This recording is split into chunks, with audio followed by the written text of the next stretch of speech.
এমন একটা জিনিস, ওই বরফকে ঠান্ডা আবহাওয়াতে রেখে দিবেন, বরফ জমাট বেঁধেই থাকবে। ওই বরফকে যদি গরম উষ্ণ আবহাওয়াতে নিয়ে আসেন, যত সেকেন্ড যাবে ততই গলে পানি হয়ে যাবে। যত সেকেন্ড যত মিনিট যাবে বরফের দানাটা গলে গলে গলে গলে পানিতে রূপান্তরিত হয়ে যাবে। এমন একটা সময় এসে যাবে বরফের দানা বলে কিচ্ছু থাকবে না, সব গলে পানিতে রূপান্তরিত হয়ে যাবে। যাবে কি যাবে না? যাবে। কাজেই আল্লাহ পাক বলছেন, আমি আল্লাহ পূর্ব যুগের মনীষী বলছেন, আল্লাহ পাক সময়ের গুরুত্ব দেওয়ার জন্য তিনি আসরের সময়ের কসম করে বলেছেন। তবে সময়টা কত গুরুত্বপূর্ণ জিনিস তিনি বোঝাতে গিয়ে এ কথা বলেছেন। তবে এবার আমি বলছি, ভালো করে শুনে নিন। আমার আল্লাহ আমার আর আপনার এই দুনিয়াতে থাকার ব্যাপারে তিনি হায়াত নামক ব্যালেন্সকে নির্ধারণ করেছেন। কি নির্ধারণ করেছেন? আজালিম মুসাম্মা, নির্দিষ্ট সময়কে আল্লাহ নির্ধারণ করে দিয়েছেন। এবার সেই আল্লাহ বলছেন, লা ইস্তাখিরুনা সাআতাও ওয়া লা ইস্তাকদিমুন।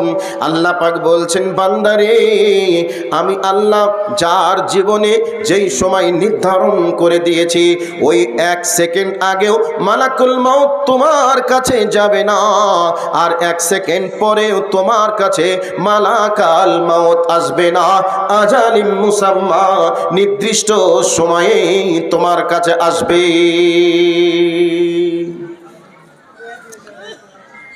ভাই, আমি আপনাদের জালসায় এসেছি, উদাহরণ দেওয়ার জন্য বলছি, মনে করিয়েন না যে সত্য। আপনাদের জালসায় আসার জন্য বাড়ি থেকে বার হয়েছি।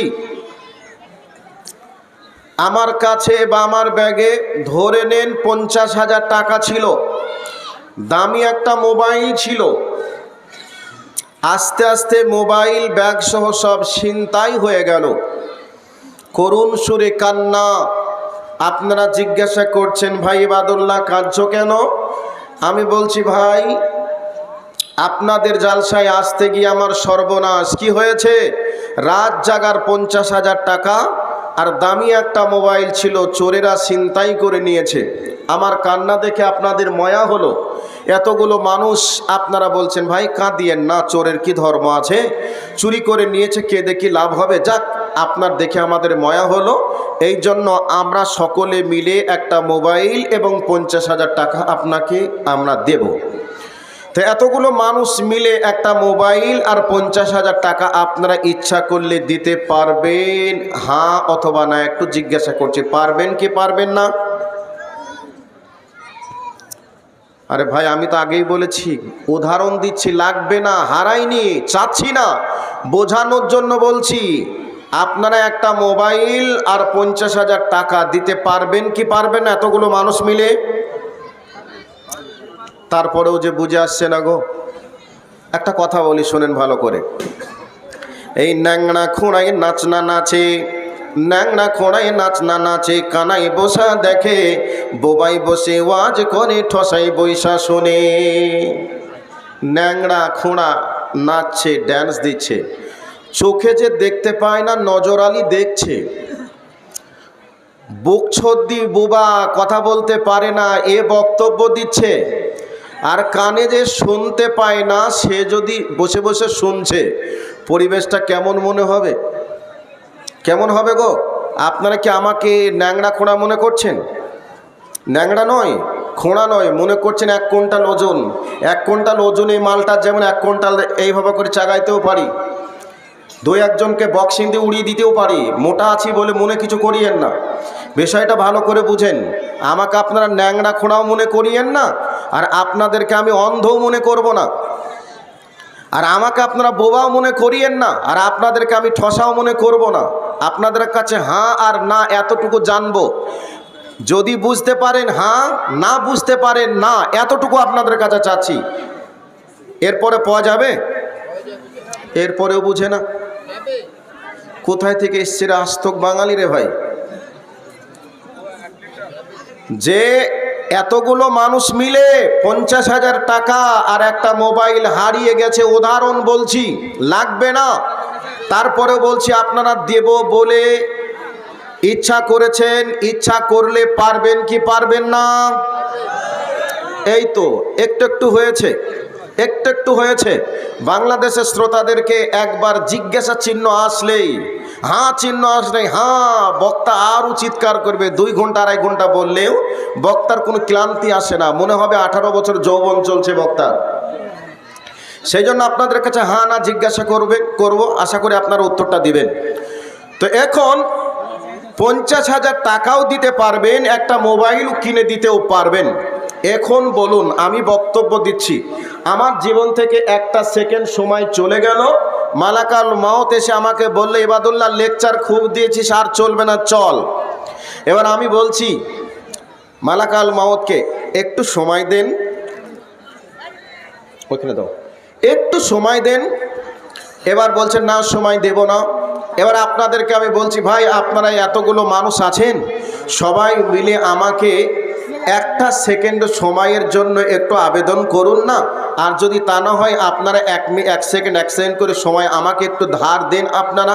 আচ্ছা, এভাবে করেও যদি চেষ্টা করেন, এরপরে যদি চেষ্টা করেন দিব বলে, বা মালাকাল মাউতকে যদি বলা হয় এত সুন্দর কথা চলছে, 1 মিনিট সময় আপনি সুযোগ দেন, এ কথা যদি বলা হয়, মালাকাল মাউত কি সুযোগ দেবে? 50,000 টাকার দাম বেশি হলো না একটা সেকেন্ডের সময়ের দাম বেশি হলো? একটা সেকেন্ড সময়ের দাম 50,000 কেন, গোটা পৃথিবী বিক্রি করে দিলেও সম্ভব নয়। কিন্তু এই সময়টাকে নিয়ে আমি আর আপনি কেমনভাবে অপচয় করি। চায়ের দোকানে বসবো মুফতি সাহেব, আর এখানে যত মন্ত্রী বসবাস করে, মনে হয় আমাদের সংসদ ভবনে এত বড় মন্ত্রী থাকে না, আর এত বড় মুফতি থাকে মনে হয় সৌদি আরবে এত বড় মুফতি সাহেব নেই। ওখানেই যত ফতুয়া আর ওখানেই যত আইন পাস। কথা বলুন, ঠিক বলছি না ভুল বলছি? চায়ের দোকানে বসে বসে অপচয় করবে, তো সময় অপচয় কারা করে? যারা অকেজো, যাদের কাজ নেই, যাদের বিদ্যা নেই, যাদের বুদ্ধি নেই, তারাই সময়কে অপচয় করবে। বুদ্ধিমান ব্যক্তি যারা, তারা সময়কে কাজে লাগাবে। বলবেন কাজ নেই কি করবে? বয়স হয়ে গেছে, খেতে কাজ যদি না করতে পারে, কমপক্ষে তার নাতিপুতি থাকবে, নাতিপুতির পিছনে একটু সময় দিবে। লেখাপড়া জানলে নাতিপুতিকে লেখাপড়ার পিছনে একটু সময় দিবে, না হয় নাতিপুতিকে নিয়ে একটু আনন্দ করবে। চায়ের দোকানে বসে আড্ডা দেওয়াটা কোনো একটা ভালো মানুষের পরিচয় নয়। সময় অপচয় করা এটা কোনো বুদ্ধিমান ব্যক্তির পরিচয় নয়। সময় অপচয় তারাই করে যাদের বিদ্যা নেই, যাদের বুদ্ধি নেই, এরাই সময় অপচয় করে। কাজেই সময়কে যে যত মূল্যায়ন করেছে, সময় তাকে স্বর্ণ উজ্জ্বল শিখরে পৌঁছে দিয়েছে। সময়কে যে যত সময়কে যে যেভাবে অমূল্যায়ন করেছে, সময় তাকে তত খাদে ফেলেছে। এবার বলবেন ঘটনা কি তাই? আপনাকে একটু বোঝানোর জন্য বলছি। একটা ছেলে, 2 বন্ধু একই ক্লাসে পড়ে। একটা ছেলে সদা সর্বদাই, আপনি কিছু বলবেন মনে করছেন নাকি? না খাবো না, ফেলে দেন, ওটা ভিজে যাবে, একটা ভিজে যাবে, একটা সরিয়ে দেন। আর যদি কিছু বলার থাকে তাহলে বলেন। তো 2 বন্ধু একই ক্লাসে পড়াশোনা করে। একজন সময়কে মূল্যায়ন করে যথা সময়ে পড়াশোনা করে সিলেবাসকে কন্ট্রোল করার চেষ্টা করে। আর একটা ছেলে পড়াশোনা ঠিক মতো করে না, ইউটিউব, ফেসবুক, হোয়াটসঅ্যাপ, মেসেঞ্জার, বন্ধু বান্ধবী নিয়ে সে পাগল। এবার পরীক্ষার হলে 2 জন বন্ধুই বসলো। একজন বন্ধু যে পড়াশোনা করেছে, প্রশ্নটা পাওয়ার পরেই সে তখন বলছে, যাক, যেগুলি পড়াশোনা করেছি, যা প্রশ্নই এসেছে আমার পক্ষে লেখাটা সম্ভব। প্রশ্ন পাওয়ার সাথে সাথে কলম ধরে রেডি লিখব। আর যে ব্যক্তি পড়াশোনা করেনি, হোয়াটসঅ্যাপ, মেসেঞ্জার, বন্ধু বান্ধবী নিয়ে ব্যস্ত, ওই ব্যক্তি প্রশ্নটা হাতে পেয়ে বলছে, হাই হাতাল্লা আদরি, আমি এখন লিখব কি? আমি তো কিছুই জানি না। আমার বন্ধু বান্ধবী, মেসেঞ্জার, ফেসবুক, হোয়াটসঅ্যাপ, টুইটার নিয়ে যে আমি ব্যস্ত ছিলাম, এখন আমি লিখব কি করে? এই অবস্থায় কলমটা হাতে না থেকে মুখে কলমটা দিয়েছে, আর ভাবছে আহারে 3 ঘন্টা সময় পাস করব কি করে? আর এই ব্যক্তি কলম ধরে বলছে 3 ঘন্টা সময় লিখতে লিখতে লিখতে লিখতে পার হয়ে গেছে। গেছে, কখন 3 ঘন্টা গেল সময় পায় না, ওয়ার্নিং হয়ে গেছে, এই অবস্থাতেও লিখছে। মাস্টার বলছে খাতা গোছ করে নিন, বেঁধে নেন। এরপরেও ছেলেটা বলছে স্যার আমাকে একটু সময় দেন না, তাহলে আমার খাতাটা লেখা কমপ্লিট হয়ে যাবে, একবার আমি মিলিয়ে দেখে নিই কোনটা ছুটেছে। যে ব্যক্তি পড়াশোনা করেছে সে এ ব্যক্তি এ কথা বলবে, আর যে পড়াশোনা করিনি ও ব্যক্তি বলবে শালা সময়টা পাস হবে কি করে, একবার প্রস্রাবখানায় একবার পায়খানায়, একবার এর দিকে তাকায় একবার ওর দিকে তাকায়, কলমটা একবার মুখে আর একবার প্রশ্নের উপরে দাগ দেয়। এরকম চলে কি চলে না? আবারও ভুলে গেছে রে। এইরকমই চলবে। ঠিক আমি আর আপনি এ দুনিয়ায় ইনকামের পিছনেও যদি সময় দিই, বৃদ্ধ বয়সে এই যৌবনকালের ইনকাম আপনি করেছেন, সময়কে মূল্যায়ন করেছেন, ইনকাম করেছেন, কাজে মনোযোগী হয়েছেন, বৃদ্ধ বয়সে এই ইনকাম করা অর্থগুলি বৃদ্ধ বয়সে আপনি ভাঙিয়ে ভাঙিয়ে খেতে পারেন। আর যে ব্যক্তি যৌবনকালকে অমূল্যায়ন করে এদিকে ওদিকে পার করেছে, বৃদ্ধ বয়সে হয় রিক্সা চালাতে হয়, না হয় লোকের কাছে সাহায্য চাইতে হয়। ঠিক এ দুনিয়াতে যারা সময়কে মূল্যায়ন করে ইবাদত করবে তারা একদিন আরশের আজিমের নিচে ছায়া পাবে, জান্নাতের সঙ্গে কানেক্ট হবে কবরটা এবং জান্নাতে চলে যাবে। আর যারা সময়কে মূল্যায়ন করে ইবাদত করবে না তারা হাইহাতাল্লা আদরি আফসুস করবে, ভিখারির থেকেও খারাপ জীবন তাদের পরকালের জীবন চলবে। ঠিক আমি আপনাদেরকে একের পর এক পয়েন্ট ভিত্তিক কথাগুলিকে বলার চেষ্টা করছি। এবার ভালো করে কান লাগিয়ে কথাগুলিকে শ্রবণ করার চেষ্টা করুন। এবার একটা আরবি কবিতা পড়েছি, ওই কবিতাটা বলবো। কবিতাটা বলে মেন বিষয়ের দিকে দৃষ্টি আকর্ষণ করার চেষ্টা করব। এবার শুনুন। মাযাফিদ দুনিয়া আহলাবুন ওয়া মা বাকিয়া মিনহুম আমালি ওয়াল ওয়াক্তু বাইনাহুমা দাইউন। আল্লামা আব্দুল কাইয়ুম রাহমাতুল্লাহি আলাইহি তিনি বলছেন, হে দুনিয়াবাসী তোমরা শুনে নাও, তোমাদেরকে বোঝানোর জন্য বলছি, তোমরা কান করে শুনে নাও। মাযাফিদ দুনিয়া আহলামুন, তোমার জন্ম থেকে নিয়ে শুরু করে এ পর্যন্ত যে সময়টা তুমি অতিক্রম করে এসেছো, মনে করে নেন আমার বয়স 40, 1 থেকে নিয়ে 40 বছর সময়টি যে আমি অতিক্রম করে চলে এসেছি, এই সময়কালটি আজকে আমার কাছে স্বপ্নে রূপান্তরিত হয়েছে। এবার বলবেন কেমন করে? রাত্রিতে ঘুমের ভিতরে স্বপ্ন দেখি, ঘুমের ভিতরে স্বপ্ন দেখার পর ঘুম ভেঙে গেছে, স্বপ্ন পালিয়ে গেছে, কিন্তু স্বপ্নের স্মৃতিগুলি যেন চোখের সামনে জল জল জল জল করে ভাসছে। কথা বলুন ঠিক কিনা? ঠিক তেমনি ভাবেন আমার আর আপনার জীবন থেকে মূল্যবান সময়টা পার হয়ে গেছে, কিন্তু অতিক্রম করে আসার দিনের স্মৃতিগুলি আজকেও যেন মনের ভিতরে, কল্পনার ভিতরে দিনের আলোর মতো চোখের সামনে জল জল জল জল করে ভাসছে।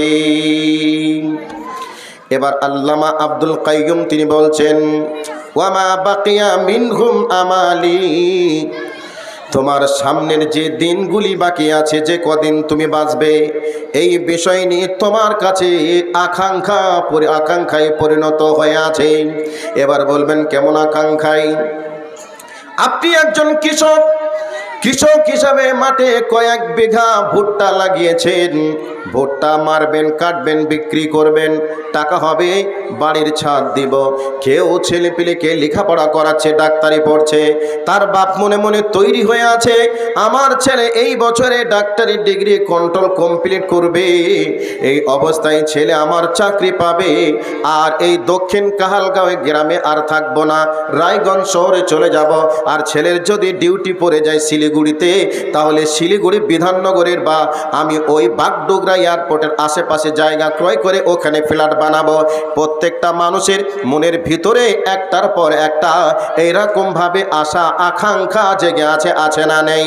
এবার আল্লামা আব্দুল কাইয়ুম তিনি বলছেন, ওয়াল ওয়াক্তু বাইনাহুমা দাইউন, তোমরা শুনে নাও, তোমরা এইভাবে ভাবতে তোমার জীবনের যে মূল্যবান সময় আছে, ওই মূল্যবান সময়টি কখন কিভাবে পার হয়ে যাবে তুমি বুঝতে পারবে না। এমতো অবস্থায় মালাকাল মাউত তোমার প্রাণ পাখিটা নিয়ে চলে যাবে। যাবে, বডিটা জমিনে আলুর বস্তা পচা হয়ে পড়ে যাবে, এই বডির আর কোনো মূল্য থাকবে না।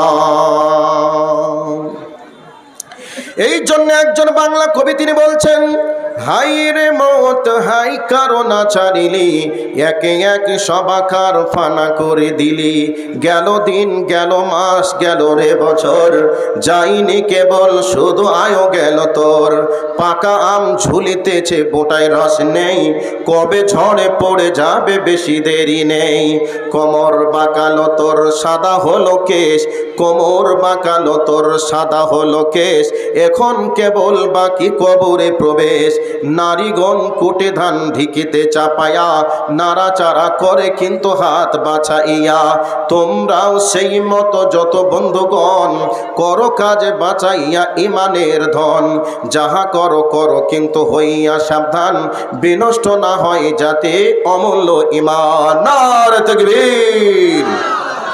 গাছের ডালে পাকা আম ঝুলছে, বোটা থেকে রস শুকিয়ে গেছে, কোন বাতাসের কবলে ওই আমটা পড়ে যাবে কেউ কি বলতে পারবে? পারবে না। কখন বাতাস আসবে ঠাস করে পড়ে যাবে বলা যাবে না। জন্ম নিলাম যখন কেমন ছিল চেহারা, সেই চেহারা দিনের পর দিন কত পরিবর্তন হলো। মাথার চুলগুলি কালো কুচকুচে কুচকুচে ছিল, মাথার চুলগুলি আজকে পেকে সাদা হয়ে গেল। কত হুষ্টপুষ্ট তরুতাজা শরীর, এই তরুতাজা শরীরের হাড়গুলি ক্ষয় হয়ে মাজা কোমর আর সোজা হয় না। চোখে এমনি এমনি দেখতে পেতাম, এই চোখে আজকে চশমা ছাড়া দেখা যায় না। এমনি দুর্বার গতিতে চলা যেত, সেই শরীর আজকে লাঠি ছাড়া চলা যায় না। ঠিক পাকা আমটা যেমন গাছের ডালে ঝুলছে, কখন চলে যাবে কেউ যেমন বলতে পারে না। আমি আর আপনি কখন চলে যাব, আল্লাহ কখন ডাক দিবে কেউ বলতে পারে না। এই জন্য কবি দুঃখ করে এ কথাটাই বলছেন। এবার আরবি একজন কবি, এই কবিকে সামনে রেখে আমি আর একটা কবিতা শোনাই। ওই কবি তিনি কি বলতে চেয়েছেন এ দুনিয়া প্রসঙ্গে, কি বলছেন? তাল্লাকিদ দুনিয়া সালাসাতান ওয়া আতলুবান জাওজান সাওয়াহা ওয়া ইন্নাহা জাওজাতু সুইলা উবালি মান আতাহা। আরবি কবি তিনি দুঃখ করে বলছেন, হে দুনিয়াবাসী তোমরা শুনে নাও, শুনে নাও, আমি তোমাদেরকে একটা জিনিসের অভিজ্ঞতা বলছি, ভালো করে শুনে নাও। তাল্লাকিদ দুনিয়া সালাসাতান, ওরে দুনিয়া প্রেমিক তোমরা দুনিয়ার প্রেমে পড়িও না। দুনিয়াকে তোমরা তালাক দিয়ে দাও, তালাকে মোগাল্লাজা করে দাও। বৈধ স্ত্রীকে যেমন 3টে তালাক দিয়ে দিলে তালাকে মোগাল্লাজা হয়ে গেলে বৈধ স্ত্রী যেমন অবৈধ হয়ে যায়, ঠিক তোমার জন্য দুনিয়া বৈধ, একথা সত্য। কিন্তু আমি কবি বলছি রে, তোমরা দুনিয়াকে তালাকে মোগাল্লাজা দিয়ে দাও, 3 তালাক দিয়ে দাও। তবে কেন বলছেন 3 তালাক দিতে? তিনি বলছেন শুনে রেখে দাও, এই দুনিয়াটাকে একটা ব্যভিচারিণী মেয়ের সঙ্গে তুলনা করেছে। একটা ব্যভিচারিণী মেয়ে, সে যখন ব্যভিচার করার জায়গায়, নির্দিষ্ট জায়গায়